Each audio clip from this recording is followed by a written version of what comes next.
दोस्तों, लालच बहुत बुरी चीज़ होती है। लालच चाहे वो रुपयों पैसों का हो और चाहे वो संतान का हो। रुपए पैसे का लालच बहुत अच्छी बात होती है जबकि वो खुद की मेहनत से कमाई जाए। और साथ ही बच्चों का लालच तब तक सही होता है जब तक वो सही तरीके से खुद पैदा किए जाएं। लेकिन अगर लालच पैसों का है और गलत तरीके से कमाए जाते हैं तो वह अपराध होता है और एक दिन जेल की सलाखों के पीछे पहुंचा देता है।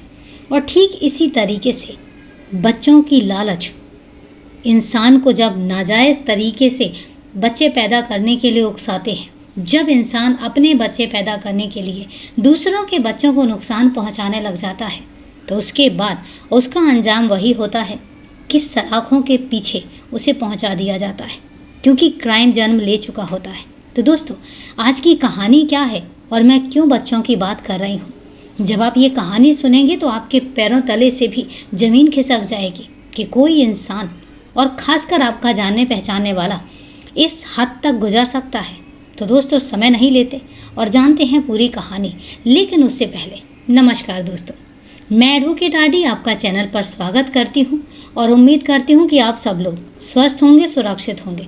दोस्तों, अगर आप अपने इस परिवार में नए हैं या अभी तक आपने चैनल को सब्सक्राइब नहीं किया है तो मेरी हम्बल रिक्वेस्ट है कि आप सबसे पहले चैनल को सब्सक्राइब करें और इसके साथ ही बेल आइकन प्रेस करना ना भूलें फर्दर नोटिफिकेशन के लिए।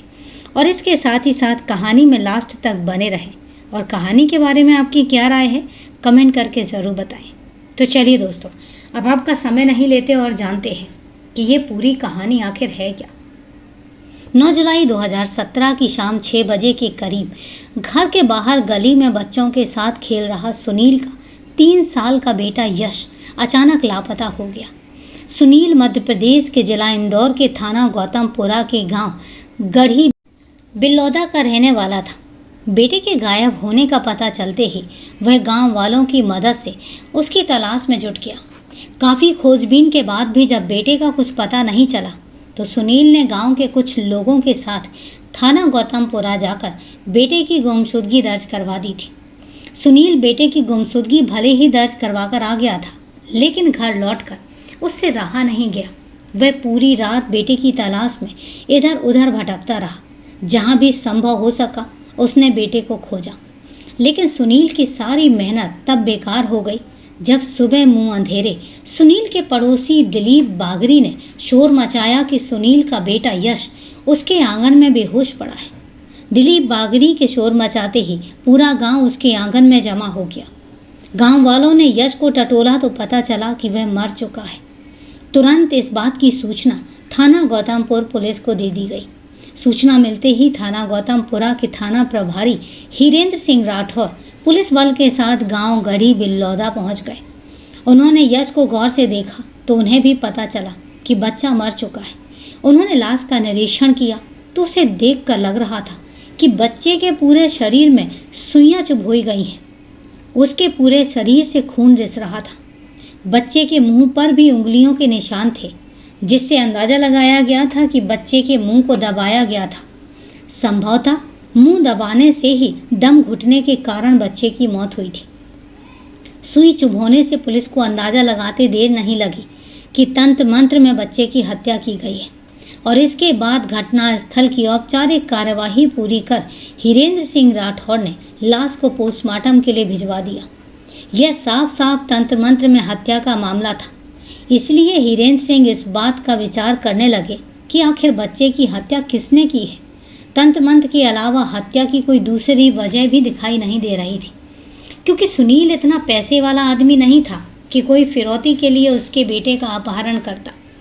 उसका कोई ऐसा दुश्मन भी नहीं था कि दुश्मनी में उसके बेटे का कत्ल किया गया हो।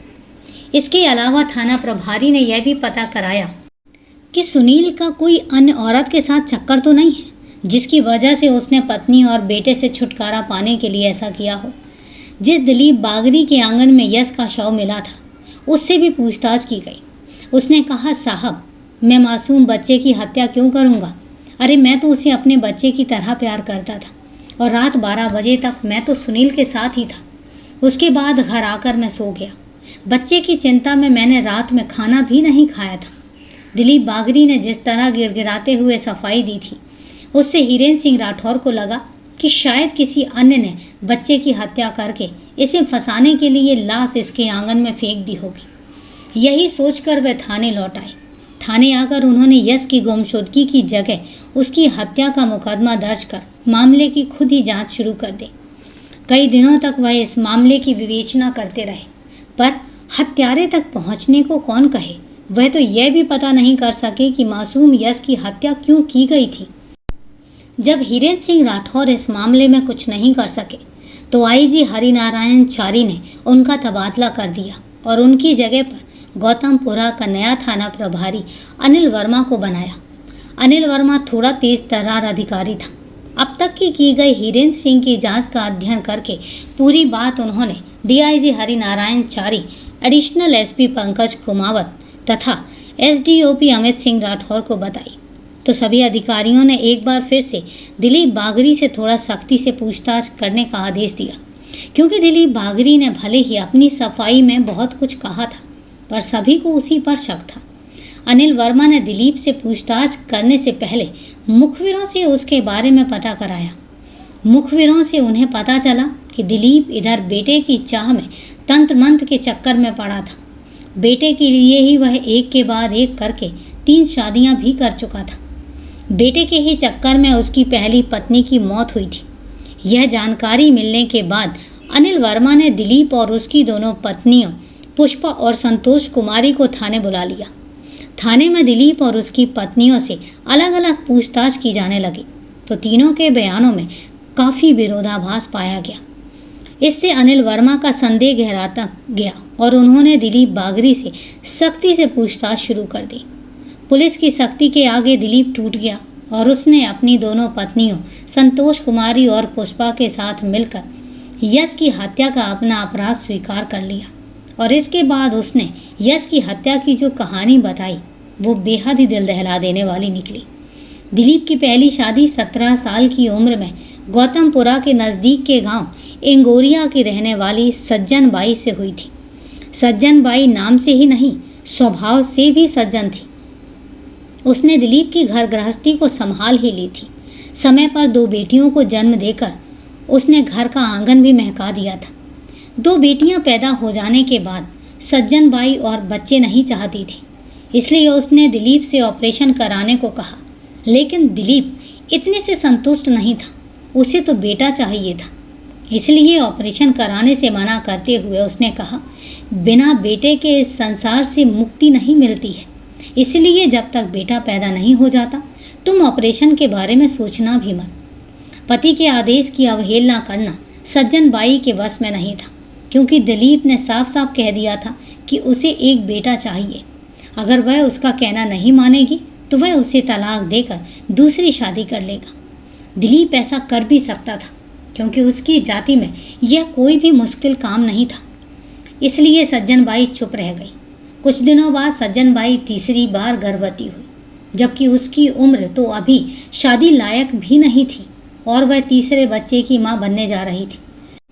दुर्भाग्य से दिलीप का बेटे का बाप बनने का सपना पूरा नहीं हो सका, क्योंकि बच्चे को जन्म देते समय सज्जन भाई ही नहीं, उसके बच्चे की भी मौत हो गई और संयोग से पैदा होने वाला बच्चा बेटा ही था। दिलीप को पत्नी और बेटे की मौत का दुख तो बहुत हुआ, लेकिन चूंकि ज़्यादा दिनों तक वह अकेला नहीं रह सकता था, फिर उसे बेटा भी चाहिए था, जो दूसरी पत्नी लाने के बाद ही पैदा हो सकता था। इसलिए उसने उज्जैन के नागदा के नज़दीक के गांव उनहेल की रहने वाली पुष्पा से दूसरी शादी कर ली। पुष्पा के घर आते ही वह बेटा पैदा करने की कोशिश में जुट गया। साल भर बाद ही पुष्पा ने बेटे को जन्म दिया, लेकिन दुर्भाग्य से वह 3 महीने का होकर गुजर गया। इस तरह से एक बार फिर दिलीप की आशाओं पर पानी फिर गया। बेटे की मौत से वह काफ़ी दुखी था, लेकिन उसे इस बात का एहसास हो गया था कि पुष्पा से उसे बेटा हो सकता है। इसलिए वह इस दुख को भुलाकर एक बार फिर बेटा पैदा करने की कोशिश में लग गया। पुष्पा गर्भवती तो हुई, लेकिन कुछ महीने बाद उसका गर्भपात हो गया। इससे दिलीप को वहम होने लगा कि जरूर कोई ऐसी बात है जो उसे बेटे का बाप बनने में बाधा डाल रही है। वह पड़ोस के गांव में रहने वाले तांत्रिक बलवंत से जाकर मिला। पूरी बात सुनने के बाद तांत्रिक बलवंत ने कहा, तुझे बेटा कहाँ से होगा? तेरी पत्नी की कोख में डायन बैठी है और वही उसकी संतान को खा जाती है। उपाय के नाम पर पुष्पा की झाड़ फूंक शुरू हो गई।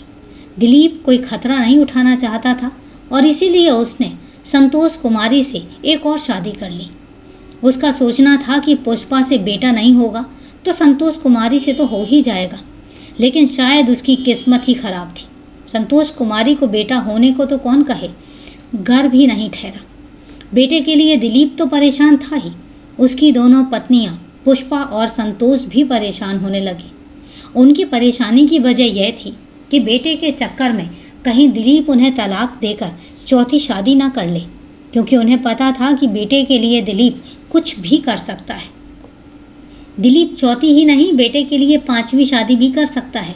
तलाक के बारे में सोचकर पुष्पा और संतोष परेशान रहने लगे। अपनी परेशानी पुष्पा ने पिता मनोहर सिंह को बताई तो वह भी परेशान हो उठे, क्योंकि वह भी दामाद की सोच को अच्छे तरीके से जानते थे। दामाद को ना वो रोक सकते थे और ना उनकी बात उनकी समझ में आ सकती थी।